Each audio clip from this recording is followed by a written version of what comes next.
the breakup of the United Kingdom.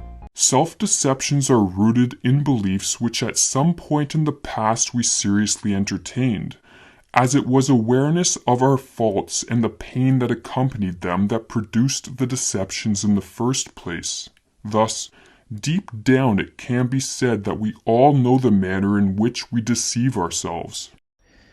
So when Muslims get upset at cartoons, can't they too have their red lines that we cannot cross? And as you know, that matters more than any conflict, any atrocity, or any historical shame down the pages of history, right? Well, are these same people happy to take the mickey out of all the other sacred cows that we can't talk about in our society anymore? Because to do so, you will lose your job, you will be vilified, you'll be criticised and damned, or even prosecuted for saying forbidden things. But more to the point, it will keep up your house price. They were scared to leave their homes as thugs and drugs took over. The people of Rutland Street in Grimsby were living in fear. It was getting terrible, getting worse with drug dealing on the corners, children running up and down. It was absolutely a nightmare. But that has all changed. The drug dealers arrested and the thugs gone, replaced by hanging baskets and local pride. I think globalisation really has undermined the state in many ways. I mean, it was always a bit of a myth that the state was a black box. That's the kind of theory of international relations known as realism that dominated the literature. And people didn't really worry about what happened internally. They saw states as the other image was billiard balls hitting themselves or snooker balls on a table. And states were kind of hard entities that interacted. I think what's actually happened is the state is undermined in the sense that the forces acting on it, international capitalism being the absolutely most obvious one. You know, if a state changes its taxation policy, companies move. We've seen a lot of debate about that in the last 12 months, with large multinationals paying very low rates of tax. So that the state is legally capable of saying, okay, Amazon, okay, Starbucks, go home. We don't want you unless you pay this level of tax. And the company says, fair enough, we'll move. For centuries, the idea of sovereignty has shaped the world. It has important domestic and international implications. People born outside of the UK made up an estimated 14% of the UK's population, or 9.5 million people. Although the numbers of EU migrants have increased more rapidly than non-EU migrants over the past decade, the non-EU foreign-born still make up the majority of the foreign-born population in the country. And here you can see some statistics again from the Migration Observatory at Oxford University between 2004 and 2019. And yes, you can see that the EU citizenship group has increased over time, but still there are more non-EU citizens based in the UK today. Here we can see migrants as a share of the UK population during the same time period between 2004 and 2019. And you can see the people who have non-UK nationality make up anywhere between 5% and let's say 8 or 9% during this period. And while those who are non-UK born make up anywhere between 9% and 14% in this period. So this also helps to actually give you a different idea of how migrants can actually be classified. So people could be classified as foreign born, or a migrant could just be classified as someone who does not have citizenship of the country at the time. If you're also interested to learn more about who a migrant is or the definitions of migrants, you can check out my video here and linked in the description below. Now here we can also see the age distribution of migrants in the UK in 2019. Again, still information from the Migration Observatory at Oxford University. Compared to the UK born, migrants are more likely to be aged 26 to 64 and less likely to be children or people of retirement age. And that is completely normal. In general, we see that migrants make up more of the working age population, just by kind of definition of the reasons for migration and how people often migrate. So this is quite in line with other countries. Within a country, sovereignty guarantees that governments have the ultimate authority over what's going on. This authority applies to everyone who lives within a country's borders, and also whoever happens to be there. Internationally, sovereignty indicates a certain equality between countries.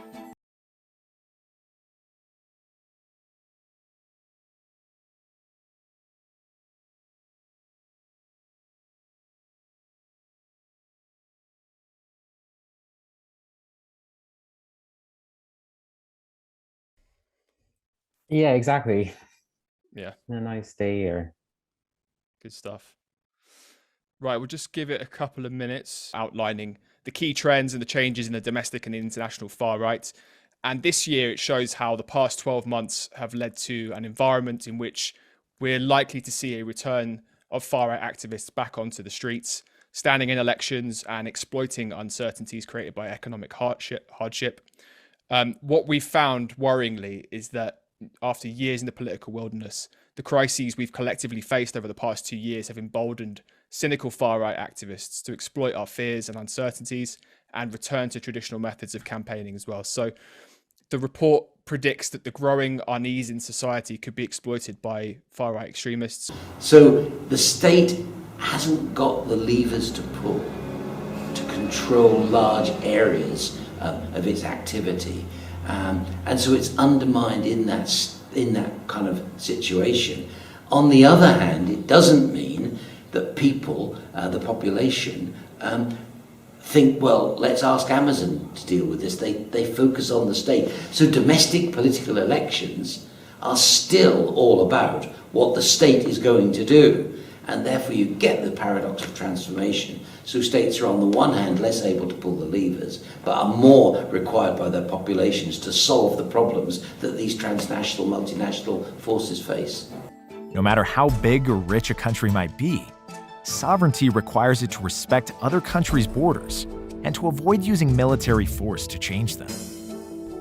This also means that if a small, impoverished country passes a law or elects a leader who is disliked by the government of a large, wealthy country, the latter does not have the right to interfere. The regional distribution, though, of migrants you can see here. London has the largest number of migrants among all regions in the UK. So on one side, you can see the share of migrants in the region and what share of people in the region are migrants. So slightly different things there. Here you can see the different countries of birth, so of where the top 10 countries of birth and nationality among immigrants in the UK, again in 2019.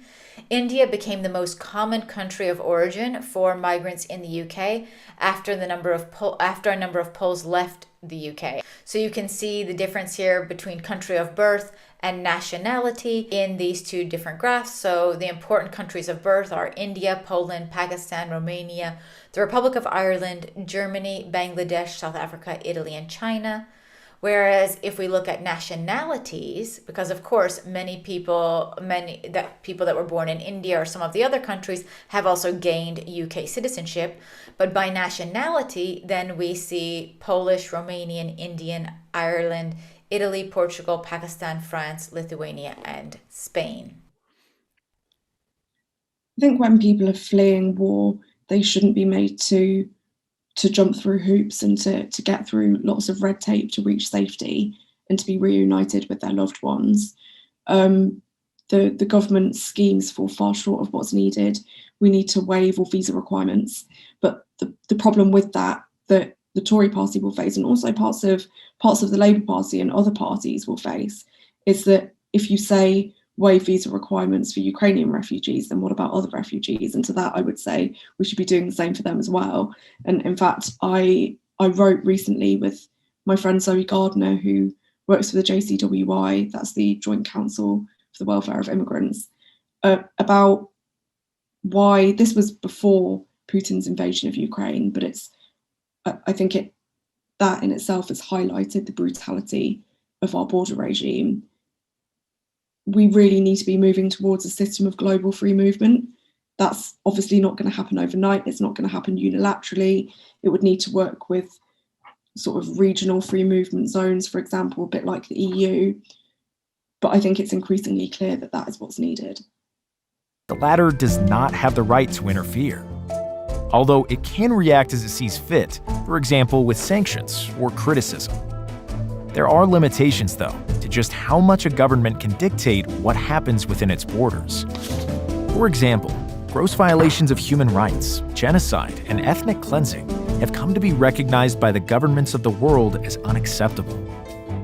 So when a country violates protections that guarantee the safety of its people, it risks forfeiting the rights that sovereignty grants.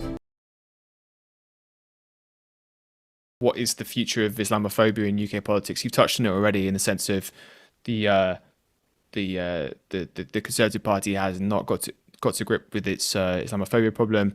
Also, there are Labour MPs who have also, who've spoken out and said that they haven't received support, having suffered Islamophobic abuse as well. This is a problem that pervades all of society. What would you kind of say on that point?